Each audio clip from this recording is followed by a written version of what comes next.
Զարա ջան, արդեն ես մտա, ճիշտ է առավոտյան ժամը դեռ 10-ը չկար այստեղ էին, գիտեինք, որ բերման ենթարկված անձինք կային, բերման ենթարկվածների հարազատները դիմել էին, լիազորագրերն առկա էր, որոշակի խնդիրներ առաջացավ, որովհետև խոչընդոտվում էր, թույլ չէին տալիս, չէինք հասկանում, ու մոտ են բերված բերման ենթարկվածները եւ ինչ կարգավիճակում։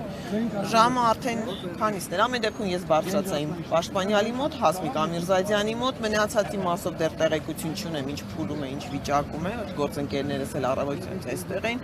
զանգահարել ենք մարդու իրավունքների պաշտպանին, զանգահարել ենք հակակոռուպցիոն կոմիտեի թեժգից, անձնապես ես գոնե թե այդ երկու տեղը դիմել եմ, նաև գրավոր կարգով դիմել եմ կոմիտեի ղեկավարին, խնդրել եմ, որպեսզի վերացնի այս խախտումը եւ անհապաղ մեր ներգրավումը ապահովի։ Հասմիկ Ամիրզադյանով ես ներգրավվեցի, այս պահին մեղադրանք է ներկայացվել, քննարկվում է խափանամիջոցի հարցը։ Վերջինս, չէ, ես չեմ անդրադառնա այս պահին, ամեն դեպքում չի ընդունում մեղադրանքը։